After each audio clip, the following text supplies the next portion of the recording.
Thanks for joining us for Faith Nation. I'm Wendy Griffith. Security is tightening in the U.S. Capitol as Inauguration Day draws near. This as officials continue to monitor threats directed at Washington and state houses across the country. CBN national security correspondent Eric Phillips joins us with more. Eric? Well, Wendy, security is growing by the day. Take a look at these images in Washington. 7-foot fencing with razor wire at the top now surrounding the Capitol building. Behind it, some of the 21,000 National Guard troops deployed for the inauguration. More troops now in Washington than in Iraq and Afghanistan combined. That doesn't include the army of police officers on standby as well. Officials do not want to see a repeat of last week's riot. The work of holding people accountable for the riot continues. So far, 80 cases have been charged in federal court.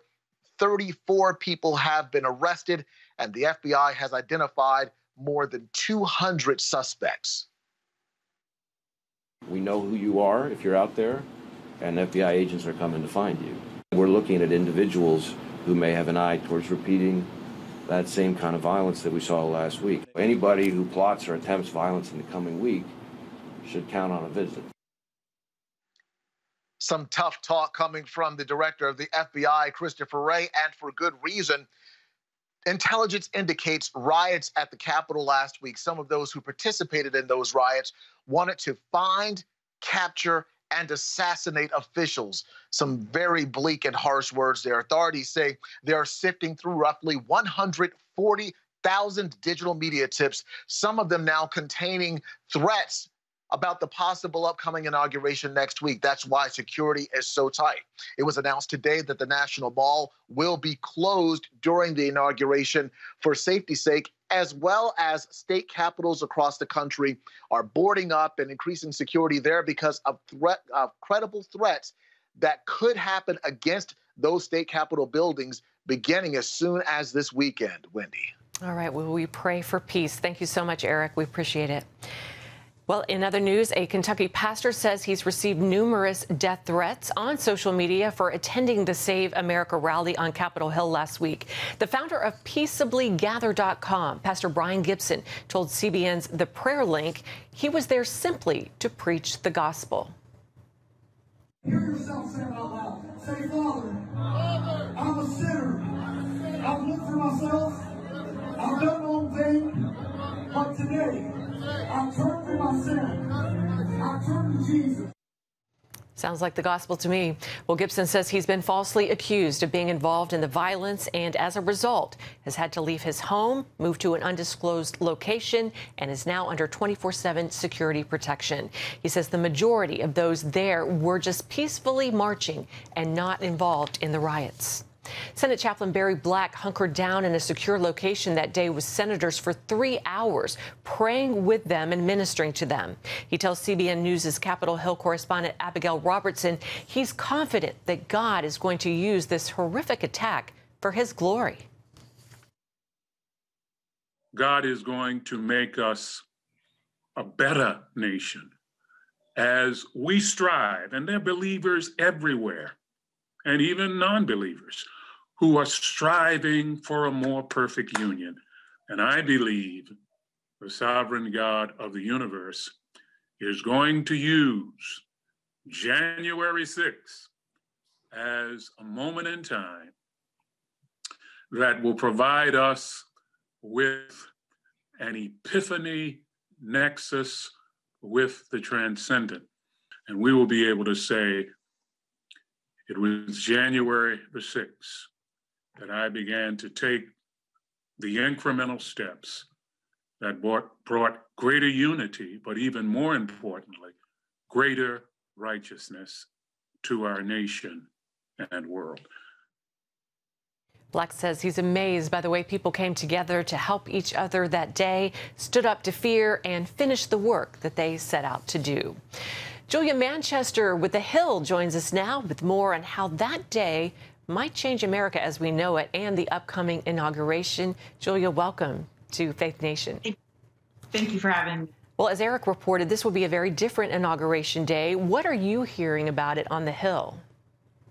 Well, we knew before that this would be very different due to the coronavirus. We knew that Vice President and now President-elect Biden wanted to have a scaled-down inauguration. So have it be and resemble something like the Democratic National Convention earlier last year, which was mostly virtual. However, now we're hearing that the National Mall in Washington, D.C. will be completely shut down. Major roads in downtown Washington, D.C. are also shut down. And unlike past inaugurations where you had people swarming the city and coming to visit and witness a piece of history, we're seeing that DC is trying to prevent people from traveling to the city. We know that Airbnb has canceled rentals within the city. We also know that law enforcement is working to deal with a number of threats in the wake of last week's insurrection. And there's, I think, a lot of anxiety around Washington, D.C. and Capitol Hill right now as to what will come next. Well, an ABC Washington Post poll shows 66% of Republicans still believe there was widespread fraud in this election. Now we see this national unrest and what happened at the Capitol last week. Do you think all of this will change our political system?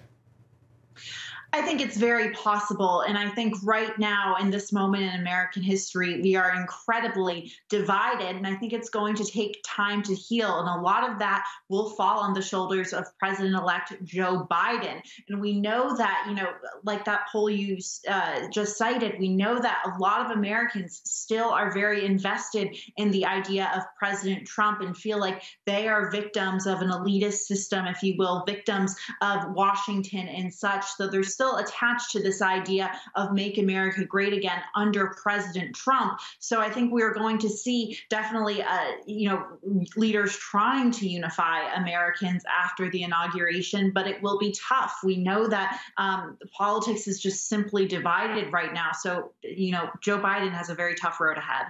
Julia, real quick, we heard from Senate Chaplain Barry Black just now, and he believes January 6th can be used by God for good. Do you think it was a wake-up call for a harshly divided nation and its leaders?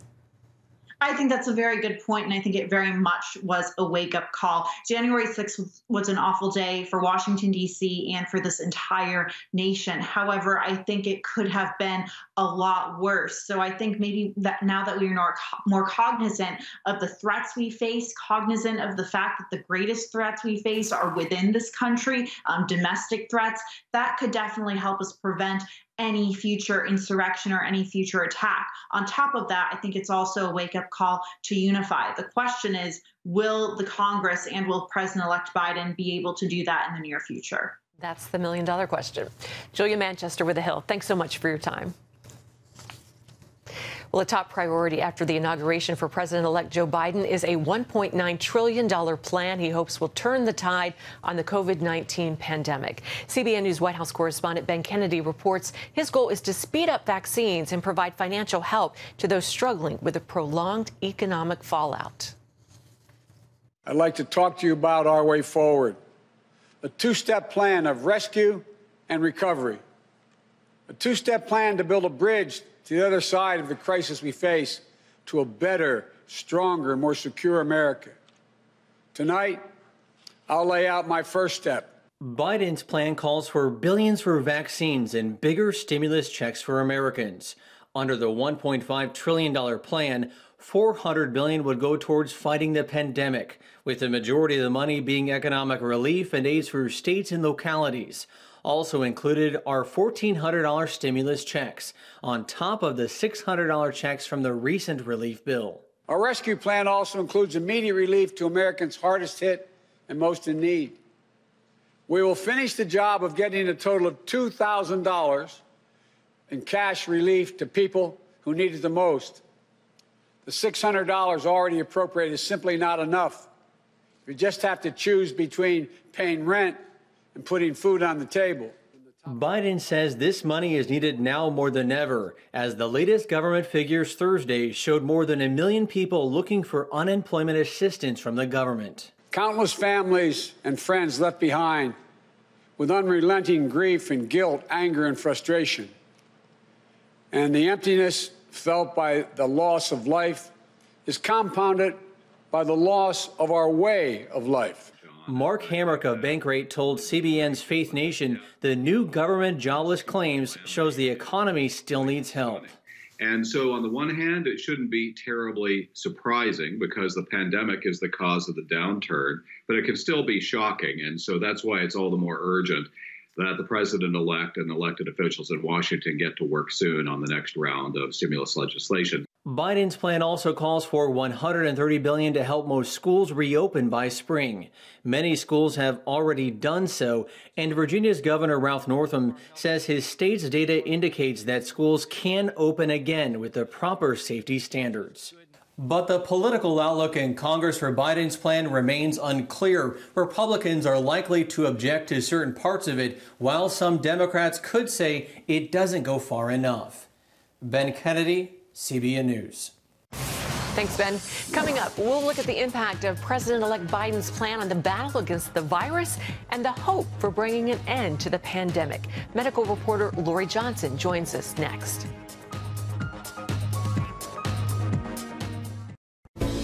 Come home to the sounds of Southern Gospel from CBN Radio. You'll enjoy a rich Southern blend of bluegrass, classic gospel, and Southern gospel favorites like the Gaithers, the Crab Family, and bluegrass sounds like Mountain Faith. So make yourself at home with the all-new CBN Southern Gospel, now available at cbnradio.com.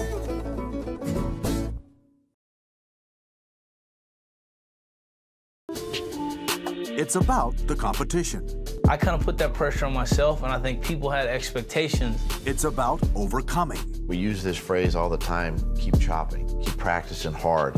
It's about going the distance. You know, I think as a father, it's my job, to lead. Just be the best husband and father I can be. Watch Going the Distance with Sean Brown Saturday night at 7:30 on the CBN News Channel. Life. It's meant to be lived fully. Jesus said it. I came to give you life. Life to the fullest. Life in your family. Life in your finances. Life in your body, mind, and spirit. Life in your everyday.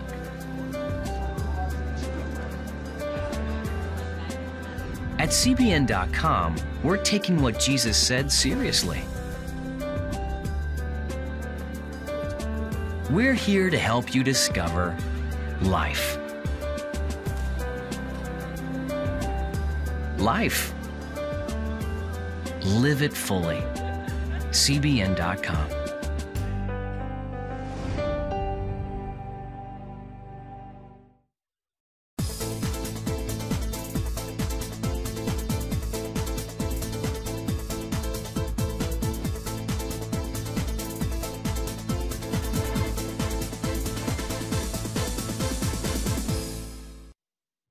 Welcome back to Faith Nation. Before the break, we looked at President-elect Biden's stimulus plan to help Americans through the pandemic economically.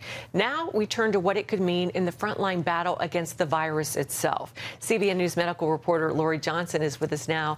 Lori, President-elect Biden says his goal is to vaccinate 100 million people in the first 100 days after taking office. Is that a realistic goal? It actually is, Wendy, something that can be accomplished. The vaccine rollout has been way too slow up until now, but that's changing. In December, 21 million doses of the vaccine were distributed, and only a third were actually put into the arms of nursing home residents and healthcare workers, and the other 2/3 just sat in the freezer or, in some cases, went bad and had to be thrown away. So it was very frustrating, but both the Trump and incoming Biden administrations looked at the causes of the slowdown and made all kinds of recommendations to speed things up, and those suggestions are largely being adopted by the states. Yeah, what are some of those recommendations? Well, one of the most significant changes recommended by both Donald Trump and Joe Biden is to ease up on the restrictions surrounding who can get the vaccine. At first, only nursing home residents and healthcare workers could get it, and only until after all of those people got it could elderly people who live in their homes, in other words, not in nursing homes, get it. And what was happening is it was taking too long to vaccinate all the healthcare workers. So now most states are still vaccinating the healthcare workers, but at the same time have started vaccinating the next group on the priority list, which is the elderly and people with underlying health problems. So these restrictions are being softened as we speak, and people should contact their state health department, ideally go to their website to get the latest information about who is eligible for a vaccine and how to get it. That varies from state to state. Is there any issue with the supply? Are there enough vaccines to go around? Well, many states so far have not even gotten out all the doses they have. Nevertheless, many states say they don't have enough.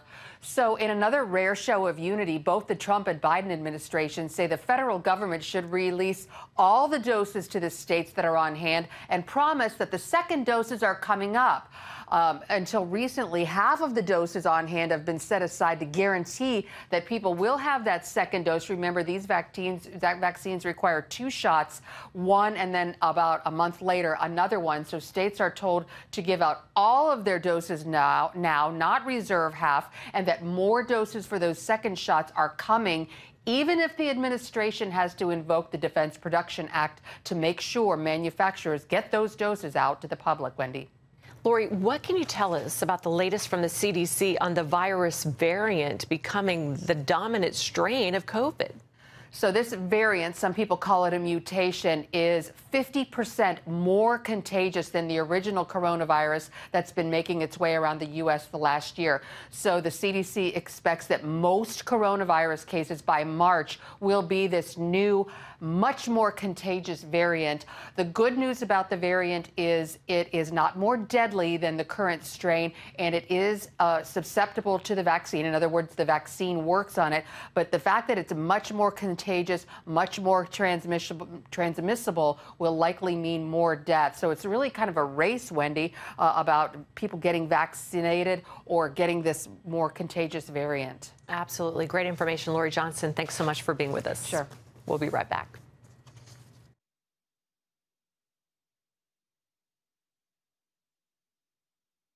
Too often, we carry baggage from our past. You know what it's like. It affects everything and everyone in our lives. It's always there, weighing us down and keeping us from achieving true happiness. But do you know God never meant for us to be trapped in the past? You can be free of your baggage. Learn how God's forgiveness leads to changed lives and new beginnings. Call the 700 Club. I'm Ephraim Graham, and this is Studio 5. Cruise with me as I discover the good things happening in the world of music, sports, television, and movies. The fact that Ryan Coogler was going to be directing the film, I knew that something special was going to happen. We'll chat with artists at the forefront of entertainment and explore the connection between popular culture and faith. I asked my pastor, I said, well, does that mean I'm supposed to be a preacher? He says, well, no, you already have a pulpit. Watch Studio 5, Wednesday night at 9:30. Tikkun Olam. This is our nature as a country. To make the world a better place. Literally, we felt the earth shaking. The Christian Broadcasting Network presents To Life, how Israeli volunteers are changing the world. This film needs to be seen by everyone. I was in tears. Now you can own the inspiring documentary To Life on DVD. There is blood on our hands if we know and we walk away. I'm so grateful that this film was made. To Life can be yours for a gift of $10 or more. Call 1-800-700-7000 or log on to cbn.com. We know that every minute counts to save life. It'll bless Israel, but it'll also bless all the friends of Israel. Discover the untold story of how Israeli volunteers are making the world a better place. Call 1-800-700-7000 or log on to cbn.com to get your copy today. Before COVID-19, a church in Nashville started addressing mental health issues in the community, including networking with healthcare resources. That's paid off during the pandemic, helping not only the church, but the city as well. Heather Sells has the story. As a college senior, Dakari Middlebrooks got a dreadful call. His best friend had been murdered. This led to 3 years of violent nightmares when finally, A seminary professor suggested therapy. Middlebrooks rejected it flat out. I said, I appreciate your suggestion, but black people don't go to counseling. We just pray about it. The government estimates that each year, 48 million struggle with anxiety disorders and millions with challenges like major depression, post-traumatic stress, and bipolar disorder. For the young, mental illness can turn deadly. Suicide is the second leading cause of death for ages 10 to 34. Fortunately, Middlebrooks did make his way to a therapist. I went to counseling and I enjoyed it. It was the greatest 2.5 years of my life. He began attending a church with a pastor who openly talked about his struggle after his first wife died. Went through an incredible loss in my life and found myself in a place of depression and didn't realize what it was. I knew I was in a dark place. Bishop Walker also eventually sought out counseling, and as he healed, he realized his own church needed a wake-up call. I think that there is in the African-American community this whole idea that, this phobia, this stigma, if you get counseling, you're crazy. Research shows that people who are struggling with their mental health often turn first to their church. That's an enormous opportunity. Now remarried, Bishop Walker and his wife, Dr. Stephanie Walker, a pediatrician, are bringing mental health to the forefront. They started Church Fit at Mount Zion, offering classes and programs on total physical and mental health. This includes a push from the pulpit in an effort to fight the stigma. We now make it a part of our everyday conversation as opposed to something that's whispered or something that's talked about only in the corner. It's a part of the everyday conversation. So do you need help? How are you feeling today? And asking 3 questions beyond that. Because what is the common answer? Well, I'm fine.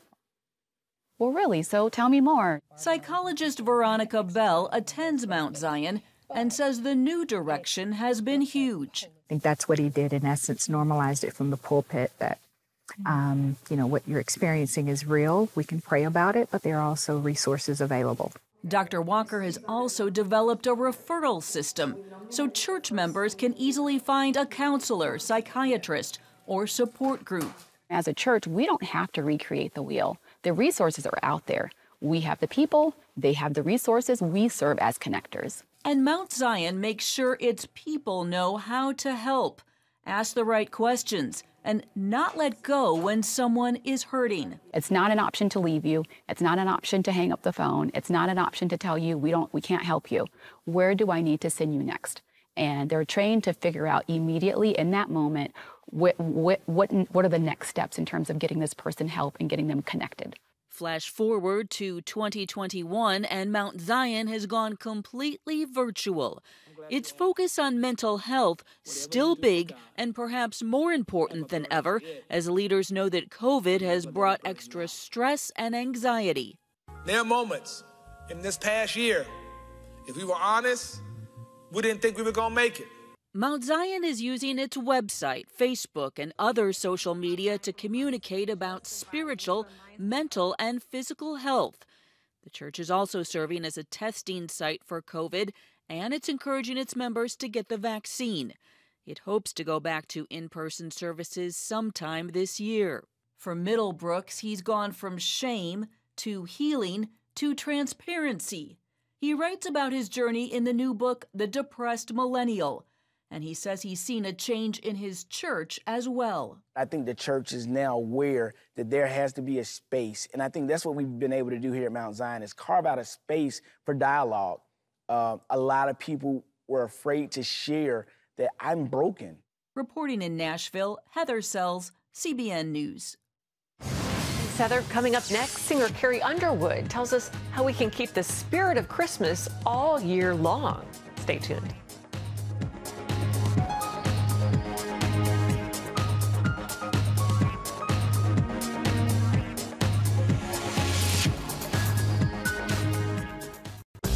It's the new Superbook Bible app. It's packed with games, activities, and Superbook episodes that you can watch for free. Oh, no! There's trivia, a fun daily devotional, and answers to your Bible questions. Plus, an easy-to-understand Bible the whole family will enjoy. You can even create your own Superbook character. Ta-da! It's the new Superbook Bible app. Free downloads on iTunes, Google Play, and Amazon. On the home front. Thanks for joining us for CBN's On the Home Front, where we highlight what the men and women of America's military do to defend our country. CBN honors the men and women in our military with an initiative called Helping the Home Front. It partners with churches across the country to meet the needs of their military families, from repairing homes to wiping out medical bills for wounded veterans. Watch On the Home Front today at 2:30. Get Protect Your Sleep and discover how to improve the quality of your life. A free DVD or booklet from the Christian Broadcasting Network. If you're not a great sleeper, you can do things to make yourself a great sleeper. If you're already a pretty good sleeper, you can enhance your sleep and be even better. 5 leading experts help remove the obstacles between you and restorative sleep. When you don't get a restful night's sleep, you wake up with an accumulation of stress. Call 1-800-700-7000 or go to cbn.com to get your free DVD or booklet today. Everything you do better with a good night's sleep.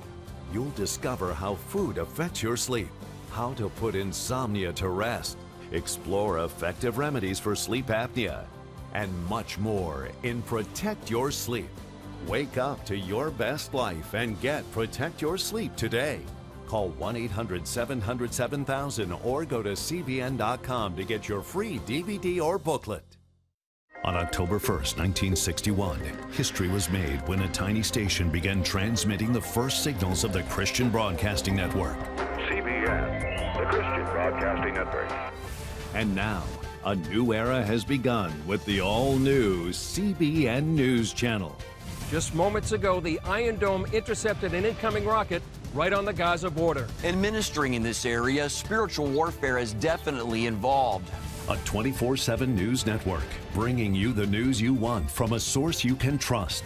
In Kenya, 40% of the medical services are actually provided by these Christian hospitals. Let's talk about the economy. Believers here are joining together to win people to Jesus Christ.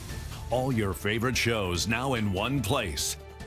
Go to cbnnewschannel.com to find out how to get the CBN News Channel on your TV all day, every day. CBN News. Carrie Underwood says the best way to keep the Christmas spirit alive year-round is by singing hymns to the Lord. The Grammy Award-winning artist said she was living in Christmas land last year as she recorded 2 albums full of hymns she grew up singing in church, and her son made a special appearance in one. Take a look. Then he smiled at me, pa-ra-pa-pum-pum, me and my drum. How cute is he? Well, the follow-up to her Christmas album, My Gift, is called My Savior and will be released around Easter. God bless them both. She's such an inspiration. Well, that's going to do it for this edition of Faith Nation. You can see more from CBN News anytime on our news channel or at cbnnews.com. From all of us here, have a great weekend. Until next time, goodbye and God bless you.